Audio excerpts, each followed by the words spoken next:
हम अभी मीना मर्ग में है और बता दें आपको, मीना मर्ग लद्दाख के इन विशाल पहाड़ियों का एक ऐसा इलाका है जो कि कहा जा सकता है कि ये लद्दाख का एक ऐसा छोर है जो कि कश्मीर और लद्दाख के बीच में इन पहाड़ियों की दुर्गम और स्थिति की वजह से और टोपोग्राफी की वजह से आप देख सकते हैं कि इन विशाल बर्फीले पहाड़ियों से ये रास्ता जो हमेशा कटा रहता था।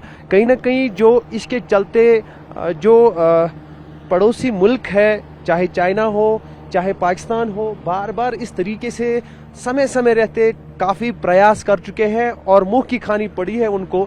चाहे करगिल जंग की बात करें, चाहे स्टैंड ऑफ की बात करें, तो अब इसमें एक और सोने पे सुहागे की बात ये बन रही है कि अब जोजिला टनल जो है वो शुरू होने जा रहा है। बता दें आज जो है जोजिला टनल जो है ऐतिहासिक क्षण जो है इसमें जो है दर्ज किए जाएंगे कि आज जो है केंद्रीय मंत्री नितिन गडकरी लास्ट ब्लास्ट करेंगे और इससे ईस्ट पोर्टल और वेस्ट पोर्टल जो है आपस में मिल जाएगा।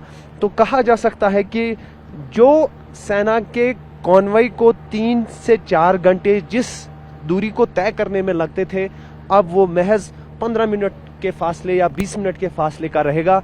बता दें आपको कि इस टनल के बनने के बाद अब कहीं ना कहीं पड़ोसी मुल्कों की परेशानी जरूर बढ़ गई होगी कि आखिर जो लाभ वो उठाना चाहते थे, जैसा कि कोशिश भी जो है बीते समय में उनकी तरफ से बार बार देखी जाती थी, वो अब विफल बनाने के लिए जोजिला टनल एक महत्वपूर्ण रोल जो है वो निभाएगी। बता दें आपको कि इस जोजिला टनल के चलते जो LAC है और इससे सटे इलाके हैं उनमें सेना का जो कहा जा सकता है कि स्ट्रेंथ जो है वो समय रहते ही जो है दुगनी चौगनी और जितनी भी ज़रूरत होगी वो की जाएगी। और जो भी लॉजिस्टिक सपोर्ट होता है, जो भी आर्म्स एंड एम्यूनिशन जो है वो समय रहते LAC तक बिना किसी देरी के ज़मीनी मार्ग से भी पहुंचाए जा सकते हैं। तो कुल मिलाकर कहीं ना कहीं जोजिला टनल का बनना न केवल यहाँ के लोगों के लिए जो है खुशी की बात है, बल्कि देश की रक्षा में जुटे उन सैनिकों के लिए भी ये खुशखबरी की बात है और पूरे गर्व की बात है कि देश में अब कहीं ना कहीं जो कहा जा सकता है कि जो देश जो है वो अधिक सुरक्षित हो जाएगा, क्योंकि अब LAC तक इस टनल के जरिए से जो दूरी होती थी वो अब दूरी खत्म हो जाएगी। Zojila Tunnel, as I said, it is an iconic project. It is a national pride, actually. In Asia, it is longest bidirectional single tube at this height. The height of here is nearing 11,000 feet. You can say about 3 kilometer, 3.5 kilometer. So this gives a special feature to that. In winter time to the ZEP, we are having round about temperature minus 35, and more than four and a half months we have lots of difficulty due to snowfall, heavy snowfall, and snow, and it closes the road, so that this gives all-weather connectivity to us, and it uplifts the lifestyle of the people in the area, and give very thorough connectivity towards the Ladakh from Kashmir, so that you will have always regular traffic in that.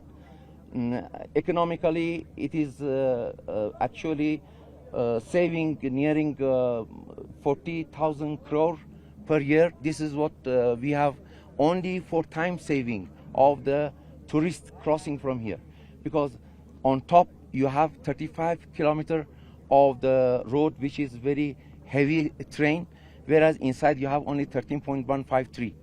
In that you see we have lots of fuel consumption reducing, lots of time saving for the passengers and for the tourist people, so that naturally, especially providing the procurements and all material to the Kargil side, we will not have this problem.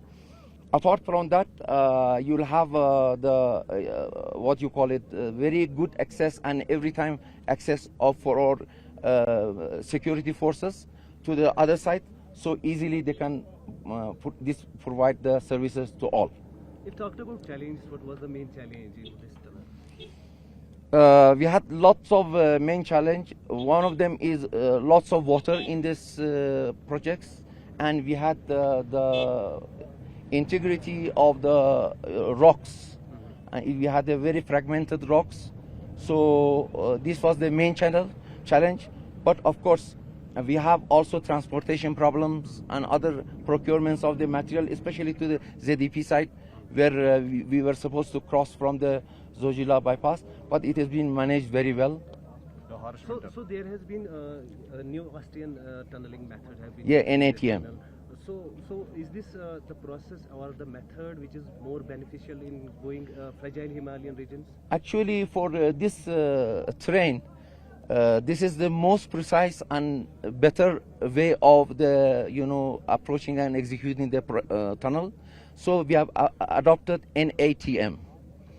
Maybe in second tunnel, if at all it comes for second tube, they may go for a TBM, TBM machine, because the rock condition is such that we may be able to apply the TBM systems. Okay. So how many men and workforce have been used in this? Authority engineer, ICT, AI, APL, and consultant engineer, they are having nearing 55 staff totally.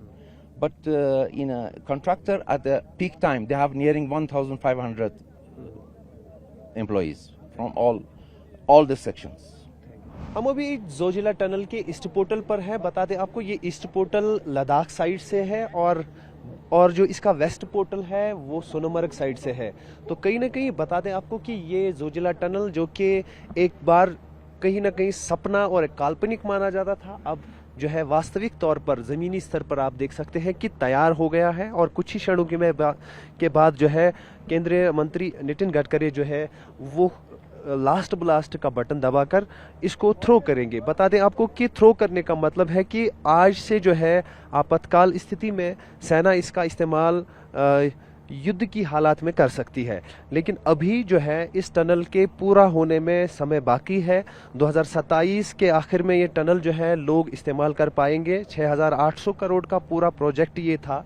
और अब आप देख सकते हैं कि किस तरीके से आज जो है ईस्ट पोर्टल जो है ना, ईस्ट छोर जो है वो वेस्ट छोर से आज मिलेगा। और इसके तरीके से कहा जा सकता है कि आज एक ऐतिहासिक क्षण ये भी है कि आज जम्मू आज से जो है सोनमर्ग और जो लद्दाख है, जो कि कभी भीषण बर्फबारी के चलते 6 महीनों तक जो है कटा रहता था देश से, ये लद्दाख वाला क्षेत्र अब ज़मीनी स्तर पर जो है और ज़मीनी मार्ग की वजह से यानी इस टनल की वजह से अब पूरा साल दर साल जो है कहा जा सकता है कि ये जुड़ा रहेगा।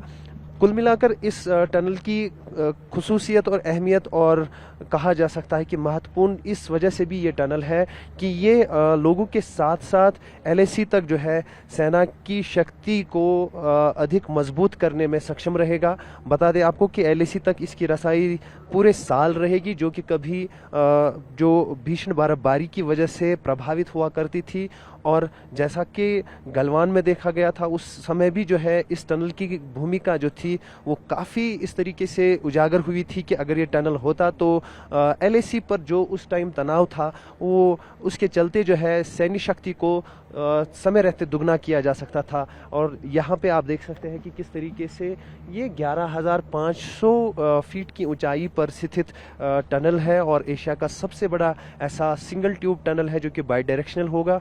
और इसमें जो प्रोसेसिंग कहा जा सकता है कि जो टेक्निक इस्तेमाल की गई है वो न्यू ऑस्ट्रियन टनलिंग मेथड जो है वो यूज़ की गई है, जो कि हिमालय जैसे क्षेत्रों में या पहाड़ी क्षेत्रों में जो है पूरे विश्व में इस्तेमाल की जाती है। और ये दूसरी टनल है जो कि न्यू ऑस्ट्रियन टनलिंग मेथड से बनाई गई है। पहली जड़मोह टनल जिसको सोनमर्ग टनल भी कहा जाता है वो भी इसी मेथड से बनाई गई है। बता दें आपको कि इस पूरे प्रोजेक्ट में 400 से अधिक जो है हाईटेक यूनिट्स जो थे मशीनरी के वो इस्तेमाल किए गए हैं। और कुछ ही क्षणों में अब जो है नितिन गडकरी खुद यहाँ पे पहुँचेंगे और लास्ट ब्लास्ट का बटन दबाकर एक इतिहास कह सकते हैं कि, और एक सुनहरा इतिहास कह सकते हैं कि जम्मू कश्मीर के पूरे जो हिस्ट्री है उसमें वो एक अध्याय जो है जोजिला के नाम से वो दर्ज करेंगे। और कहीं ना कहीं जो जम्मू और जो कश्मीर और